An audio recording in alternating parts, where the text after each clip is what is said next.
निगमीकरण की प्रक्रिया जो गवर्नमेंट ने शुरुआत में शुरू की थी वो है सन 2000, मतलब आज 20 साल हो गए।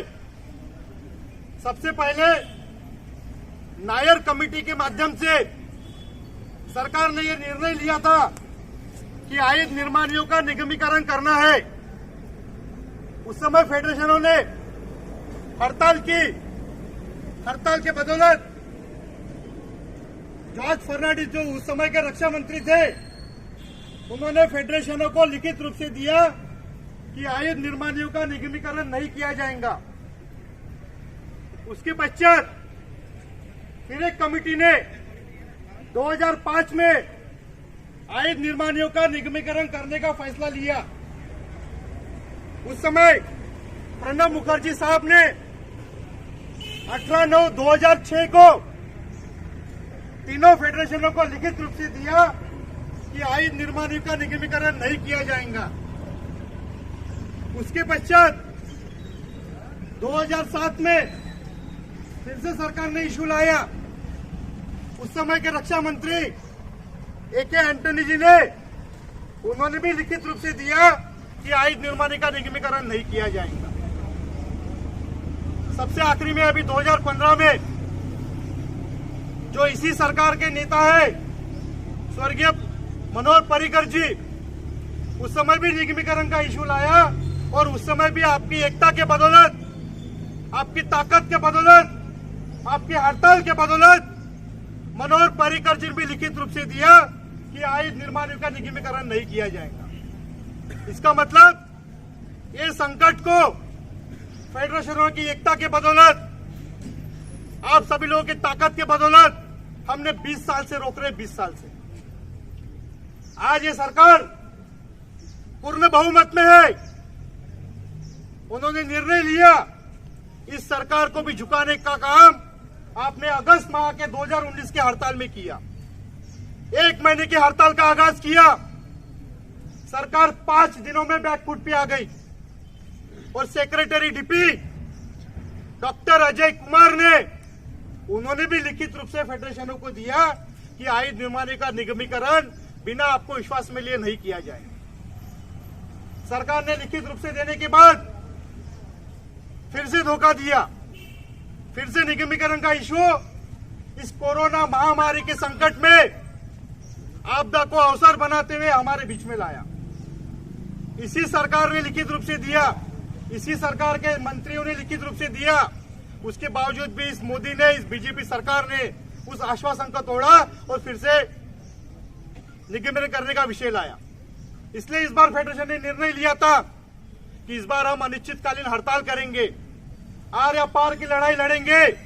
लेकिन इस अनिश्चितकालीन हड़ताल के दबाव में आकर सरकार फिर बैकफुट पे आई। लेकिन सरकार ने दबाव में आने से पूर्व हर संभव प्रयास किया कि मजदूरों को एकता को कैसे तोड़ा जाए। हमने स्ट्राइक नोटिस कब दिया? 4 अगस्त को। 65 दिन हो गए स्ट्राइक नोटिस देके, 65 दिन। सरकार ने अभी तक कोई मीटिंग नहीं बुलाया। हड़ताल के 15 दिन पहले बोलते हैं कि स्ट्राइक आपकी इलीगल है। जब फेडरेशन ने लीगल नोटिस दिया कि इसी नियम के हिसाब से हमारे स्ट्राइक करने का हमारा संवैधानिक अधिकार है, तब सरकार को कान खड़े हो गए। सरकार के पास रास्ता नहीं बचा। फिर सरकार ने और एक गेम किया, डीडीपी के माध्यम से मजदूरों को डराने का काम किया। कभी किसी को 219 सालों के इतिहास में क्या कभी किसी को इंडिविजुअल लेटर मिला कि आप हड़ताल में जाएंगे तो आपकी नौकरी पे आ जाएंगी, आप पे ऐसी कार्रवाई हो जाएंगी? लेकिन इस सरकार ने हर संभव कोशिश किया कि हमारी एकता कैसे टूटे। लेकिन आप इस बात को समझ लीजिए, काफी सारे लोगों के कल भी फोन आए। लोगों में कुछ लोग अफवाह फैला रहे कि नेता लोगों ने हड़ताल वापस ले ली, नेता लोगों ने पैसे खा लिए। मैं आपसे पूछना चाहता हूं, यही फेडरेशन है जिन्होंने आयुध निर्माणियों को पिछले 20 सालों से संभाल के रखा है। सन 2000 से लेकर आज तक आपके आयुध निर्माणियों को किसी ने कॉर्पोरेशन करने की हिम्मत नहीं की, इसी फेडरेशन के बदौलत। यही फेडरेशन है जो इतनी विपरीत परिस्थिति में आज सरकार ने इतने कानून लगाए कि हड़ताल पे जाएंगे नहीं, इलीगल घोषित कर देंगे, उसके बावजूद भी डगमगाए नहीं। उसके बावजूद भी हड़ताल के निर्णय पे खंभीर रहे। आप जानिए, कोई भी लड़ाई ऐसा नहीं है आज हमने हड़ताल का आगाज कर दिया, एक हड़ताल कर दिया और सारी चीजें मिल गई। आज तक हमें जो भी अधिकार मिले हैं, हमने आज तक आयुध निर्माण में 30 से 32 हड़तालें की है। उसी की बदौलत हमारी सर्विस की गारंटी, उसी की बदौलत हमारे सीजीएचएस की फैसिलिटी और उसी की बदौलत हमने पुरानी पेंशन योजना भी उस समय हासिल की। मैं इसलिए आपको बार बार इतिहास की बातें बता रहा हूँ। सारे लोग नए लोग हैं। जब तक हम इतिहास को नहीं समझेंगे, जब तक हम हमारे पूर्वजों को क्रांति को नहीं समझेंगे, हम लोग आगे लड़ नहीं पाएंगे। 1972 के पहले क्या इस देश में कोई सरकारी कंपनियां थी? सबसे पहले प्राइवेट थी, फिर उसे पब्लिक सेक्टर में कन्वर्ट किया और फिर उसे सरकारी बनाया। क्या 1972 के पहले इस देश में पुरानी ये पेंशन योजना थी? नहीं थी। सीसीएस पेंशन रूल ये 1972 से है। इसका मतलब ये हुआ, जब मजदूर एक हो जाते हैं, जब देश का मजदूर एक मंच पे आ जाता है, तो किसी की ताकत नहीं है। इसके पहले भी इंदिरा गांधी की सरकार पूर्ण बहुमत में थी। उस सरकार को झुकाने का काम भी मजदूरों ने किया। पुरानी पेंशन योजना को लिया, हमारी सरकारी क्षेत्र को सरकारी बनाया, सीजीएचएस की फैसिलिटी लाया। तो आंदोलन के बदौलत ही हुआ साथियों। आज परिस्थिति भले विपरीत है। देश की आजादी भी जब हमें मिली 1947 में मिली, लेकिन आजादी की लड़ाई शुरू कब से हुई? 1857 से। मतलब 90 साल हम लोग लड़े, तब जाके हमें आजादी मिली। तो आप ऐसा कैसा समझ सकते हैं कि एक हड़ताल में हमारा कॉर्पोरेशन रुक जाएगा? सरकार भले हमें धोखा दे, सरकार भले हमें कितना भी डराए धमकाए, हम लोग पीछे नहीं हटेंगे। इस बार का हड़ताल पीछे इसलिए लेना पड़ा या पोस्टपोन इसलिए करना पड़ा कि सरकार ने हमारे साथ गेम किया। हमने जब स्ट्राइक नोटिस 65 दिन पहले दिया, सरकार ने अभी तक मीटिंग नहीं बुलाया। सरकार ने अभी 15 सितंबर को मीटिंग बुलाया ताकि इनको समय ना मिले। सरकार ने फिर 9 अक्टूबर को मीटिंग बुलाया और इस बार हमने मीटिंग सरकार से नहीं किया। हमने इस बार कहा, पिछले बार डॉक्टर अजय कुमार ने हमें लिखित रूप से देने के बाद भी सरकार ने हमें धोखा दिया। हमारा सरकार पे भरोसा नहीं है। इसलिए इस बार श्रम मंत्रालय से सेंट्रल लेबर कमिश्नर जो है, उनके अध्यक्षता में मीटिंग हुआ। एक वो मीडिया बने मजदूरों और सरकार के बीच में, क्योंकि जब 4 मंत्री लिख के दे सकते हैं, सेक्रेटरी डीपी लिखित रूप से दे सकते हैं, तो हम उनसे मीटिंग क्यों करें और वो पलट जाएंगे। तो उनके हस्तक्षेप के बाद कल 9 तारीख को जो मीटिंग हुआ, सुबह 11 बजे से लेकर शाम को 7 बजे तक, वो मीटिंग में पॉजिटिव सरकार ने सबसे पहले, आपने मिनट्स भी पढ़ा होगा, सारे ग्रुप में आया।